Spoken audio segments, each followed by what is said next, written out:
ख्रिस्तामध्ये माझ्या प्रिय भाविकांनो, खरा ख्रिस्ती व्यक्ती म्हणजे कोण?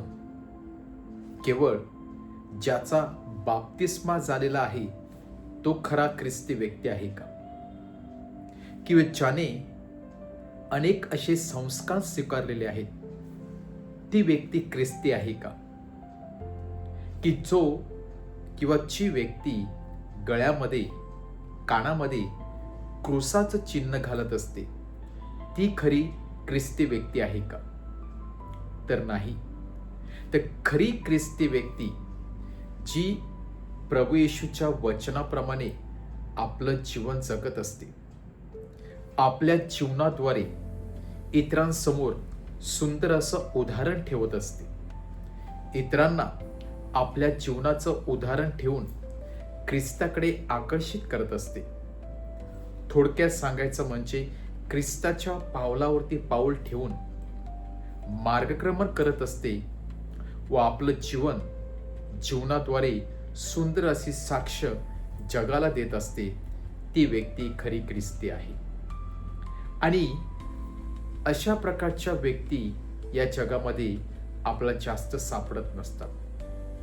कारण कधी कधी आपण सांगतो की काही व्यक्ती स्वतःला ख्रिस्ती म्हणून समजत असतात, परंतु ख्रिस्ताचं अनुकरण करण्यासाठी कमी पडत असतात.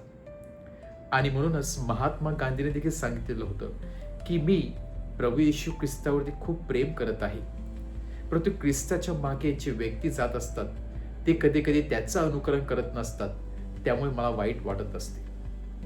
खरोखरच एक ख्रिस्ती व्यक्ती म्हणून आपण ख्रिस्तावरती प्रेम करतोच, परंतु त्या प्रेमाखातीर आपण आपल्या जीवनामध्ये किंवा जीवनाद्वारे इतरांसमोर उदाहरण ठेवण्याचा प्रयत्न करतो का? आजचं पहिलं वाचन एक सुंदर प्रकारे आपल्या समोर खरे ख्रिस्ती कोण आहेत व त्याचं जीवन कसं असलं पाहिजे हे सांगत आहे.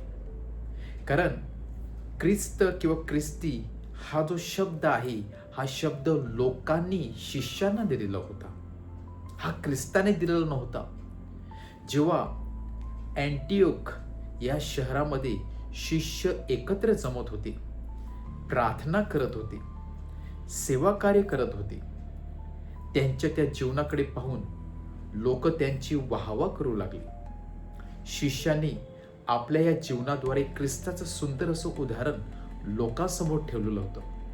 आणि त्या दिवसापासून लोक त्या शिष्यांना खरे ख्रिस्ती लोक म्हणजेच ख्रिस्ताचा पाठलाग करणारे शिष्य या नावाने संबोधू लागले. अँटिओक या ठिकाणी पहिले ख्रिस्ती समाज हा निर्माण झाला आणि हे नाव स्वतः लोकांनी शिष्यांना दिलेलं होतं. म्हणजेच खरा ख्रिस्ती व्यक्ती जो ख्रिस्ताचं उदाहरण किंवा साक्ष इतरांसमोर ठेवत असतो. ख्रिस्ताने सुंदर अशी साक्ष किंवा आपलं उदाहरण शिष्यासमोर ठेवलं, शिष्याने इतर लोकांसमोर ठेवलं आणि अशा प्रकारे ख्रिस्ती समाज वाढत गेला. आपण जर खरोखरच ते ख्रिस्ताचं अनुकरण केलं तर लोक देखील आपली वाहवा करतील.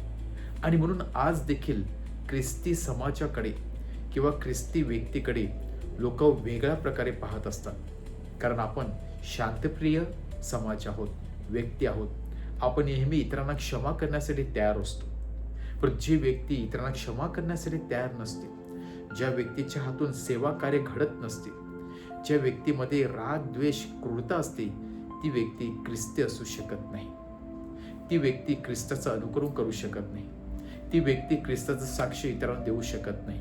त्यासाठी ख्रिस्ताप्रमाणे उत्तम मेंढपाळासारखं हृदय आपण आपल्या जीवनामध्ये धारण करण्याचा प्रयत्न केला पाहिजे.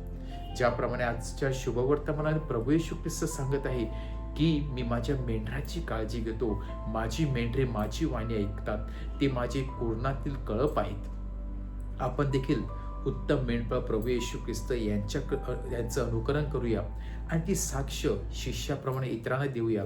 एक खरा व्यक्ती, ख्रिस्ती व्यक्ती कोण आहे हे आपण जीवनाद्वारे इतरांसमोर ख्रिस्ताची साक्ष देण्याचा प्रयत्न करूया. आमेन.